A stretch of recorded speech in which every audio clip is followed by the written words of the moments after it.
ಇವತ್ತು ಡೇಟ್ ಬಂದುಬಿಟ್ಟು ಆಗಸ್ಟ್ 1 ಗುರುವಾರ. ಈಗ ಸಮಯ ನೋಡ್ಬೋದು, ಇಲ್ಲಿ 2 ಗಂಟೆ 20 ನಿಮಿಷ ಆಗಿದೆ.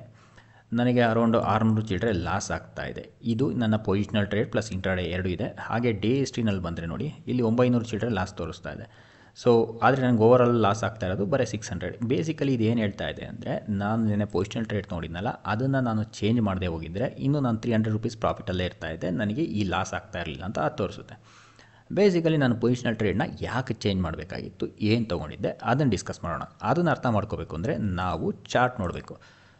ನೋಡಿ, ನನ್ನ ಪೊಸಿಷನಲ್ ಟ್ರೇಡ್ ಇತ್ತಲ್ಲ, ಸ್ವಲ್ಪ ಬುಲ್ಲಿಶ್ ಇತ್ತು. Okay, so market gap up ಆಯಿತು. ಗ್ಯಾಪ್ ಅಪ್ ಆದಮೇಲೆ ನೋಡಿ ಸ್ವಲ್ಪ ರನ್ ಅಪ್ ಆಯಿತು. ಈ 2 ಕ್ಯಾಂಡಲ್ ನೋಡ್ಬೋದು, ಇದರಲ್ಲಿ ಒಂದು 80 ಪಾಯಿಂಟ್ ಡಿಫ್ರೆನ್ಸ್ ಇದೆ, ಲೋಗೂ ಹೈಗೂ.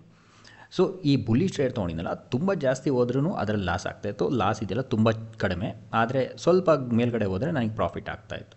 ಈಗ ಮಾರ್ಕೆಟ್ ಬಂದುಬಿಟ್ಟು ಆಲ್ ಟೈಮ್ ಹೈನಲ್ಲಿದೆ, 25,000ನ ಬ್ರೇಕ್ ಆಗಿದೆ. ಸೊ 25,000 ಬ್ರೇಕ್ ಆಗಿ ಗ್ಯಾಪ್ ಅಪ್ ಓಪನ್ ಆಗಿದೆಯಲ್ಲ, ಈಗ ನನ್ನ ಅಸಂಪ್ಷನ್ ಇತ್ತು ಅಂದರೆ ಇದು ಮಾರ್ಕೆಟು ಸ್ವಲ್ಪ ಈ ಥರ ಕೆಳಗಡೆ ಬಂದು ತಿರ್ಗಾ ಹೀಗೆ ಮೇಲ್ಗಡೆ ಹೋಗ್ಬೋದು, ಈ ಅಸಂಪ್ಷನ್ ಇತ್ತು. ಹಾಗಾಗಿ ನಾನೇನು ಮಾಡಿದೆ ಅಂದರೆ, ನನ್ನ ಟ್ರೇಡ್ ಇದ್ವಲ್ಲ ಅದನ್ನು ಕಂಪ್ಲೀಟ್ಲಿ ಬುಲ್ಲಿಶ್ ಮಾಡಿದೆ.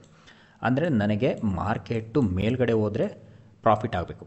ಇಫ್ ಇನ್ ಕೇಸ್ ಮಾರ್ಕೆಟ್ ಕೆಳಗಡೆ ಬಂದರೆ ನನಗೆ ಲಾಸ್ ಇದೆಯಲ್ಲ ಅದು ಚಿಕ್ಕದಾಗಿರಬೇಕು. So that is what I did.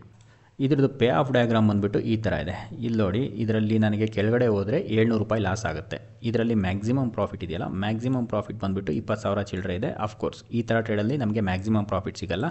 ನಮಗಿಲ್ಲಿ 6-7 ಸಾವಿರ ಸಿಕ್ಕರೂ ನಾವು ಆರಾಮಾಗೆ ಎಕ್ಸಿಟ್ ಆಗ್ಬೋದು.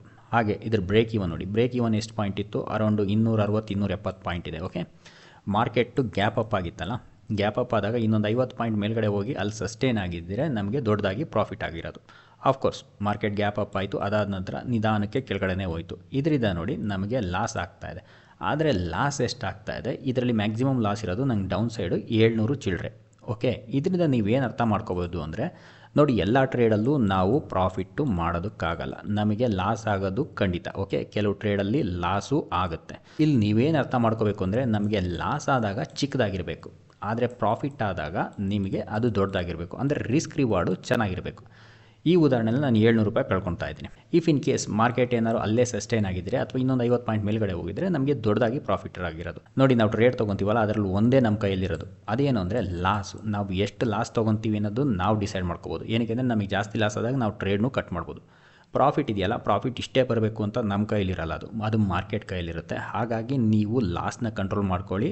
ಪ್ರಾಫಿಟ್ ಆದಾಗ ನಿಮಗೆ ದೊಡ್ಡದಾಗೆ ಪ್ರಾಫಿಟ್ ಆಗುತ್ತೆ, ನೀವು ಯಾವಾಗ ಲಾಸ್ನ ಕಂಟ್ರೋಲ್ ಮಾಡ್ಕೊಂಡ್ರೆ. ಈ ವಿಡಿಯೋದಿಂದ ನೀವೇನು ಅರ್ಥ ಮಾಡ್ಕೋಬೋದು ಅಂದರೆ, ನಮಗೆ ಎಲ್ಲ ಟ್ರೇಡಲ್ಲೂ ಪ್ರಾಫಿಟ್ ಆಗಲ್ಲ, ಆದರೆ ಲಾಸ್ ಆಗುತ್ತಲ್ಲ, ಲಾಸ್ ಬಂದು ನಾವು ಚಿಕ್ಕದಾಗಿದ್ದಾಗ ನಿಮಗೆ ಪ್ರಾಫಿಟ್ ಆಗುತ್ತಲ್ಲ, ಅದು ದೊಡ್ಡದಿರುತ್ತೆ. ಸೊ ಇದನ್ನು ಮಾಡ್ತಿದ್ದ ಏನಾಗುತ್ತೆ ಅಂದರೆ, ನಿಮಗೆ ಲಾಂಗ್ ರನ್ನಲ್ಲಿ ನಿಮಗೆ ಪ್ರಾಫಿಟ್ ಆಗುತ್ತೆ. ಐ ಹೋಪ್ ಈ ವಿಡಿಯೋ ನಿಮ್ಗೆ ಇಷ್ಟ ಆಗಿದೆ ಅನ್ಕೊತೀನಿ. Thanks for watching.